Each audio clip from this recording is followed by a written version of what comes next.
So, welcome everyone to today's edition of CESI Talks. CESI Talks is a series of interviews we're holding in the frame of our project VP, which is designed to, on the one hand, bring our members closer to the European Union, but also bring the European Union policies closer to our members in times of COVID. Of course, not a self-evident, not an easy project. Today, I'm very pleased to welcome Albert van der Smissen, Chairman of the Dutch NCF, which represents personnel in the tax and the customs administrations. Albert, welcome. Thanks, Klaus. Albert, I've asked you the question. We've had a couple of interviews, but we are now in November, and we have the feeling COVID is like a never-ending show. How have you gone through this period? How have the Netherlands gone through this period? How has your trade union went to these difficult times? Yeah, COVID made a big difference, of course, in human life and union life. For instance, in a real short time, a real short period, we had to adapt. We had to adapt to a COVID style. And that means that all our ECT workers at tax and custom officers had to work real hard to make it possible for almost 30,000 people to work at home in a very short period. So that was a really, really big effort to make. And that was only just the start of everything. Because with COVID, of course, also in Holland came the legislation, which made by the politics. And it almost seems now we're coming to a time where COVID probably will stay for a longer time.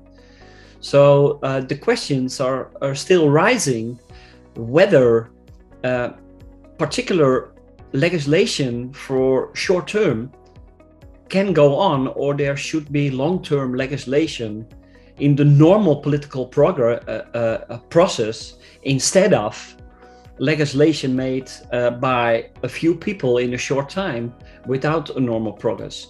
And what you also see that this same demand is coming into tax and office and the custom office also, where we have all these special rules which we put in a very big letter and still being updated and updated without thinking about maybe the long-term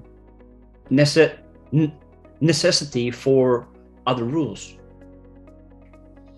We were just discussing recently that you represent the personnel of the tax authorities, but also personnel of the customs. And we all know, and does not only apply to the NCF or the Ministry of Finance in the Netherlands, but basically to any area, that we have this, to a certain extent, conflicting interests between those workers, would say, who have to stay at home, who claim also, of course, these claims are justified, but that they have higher costs, that they have high electricity costs, that they need to have, like, say, proper equipment also at home, and the diverging interests maybe of those who say they have to go out and they're exposed to more risks in the end. How do you deal with this maybe conflicting interest among your members as a trade union? Yeah, it's very difficult, Klaus. As you say, out of our ministry, they made a list of critical processes. The critical processes had to go on, and some of the critical processes had to go on the spot. So that people can't stay at home. They just have to go out every day. While 70% of the people can work out of home. We made a collective bargaining deal for those who work at home to get an extra, just get their suspenses, or I say onkosten in Dutch, to have them paid. So the extra expenses have to be paid, of course. It was about 300 euros a year or something. But then the question came up, and those people who are going to work every day and are going out, how do you give them something? And we tried to bargain out with the bosses that they should give them a special reward for it, because they were in critical processes. And it didn't work out the way we thought, because the bosses said, oh yes, we will do that. But in the end, they didn't. So the controversy between people who can go to work, or even stronger, the people who say, I even don't want to go to work anymore. Leave me at home. It's better for me for 4 days than I go to work one day every 2 weeks or half a day. They're very conflicting with those who can't work at home and have to go to work. And you see, it's like a kind of polarization which is going on. Just like in society, there's a kind of polarization between groups of men and women who are vaccinated or not.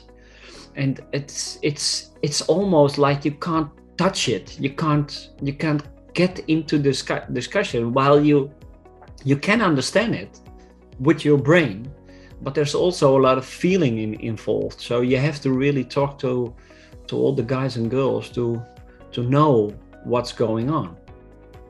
You mentioned now the particular challenges, and looking back also to the time when the pandemic started, I can imagine that these were moments also where a trade union like yours was particularly needed.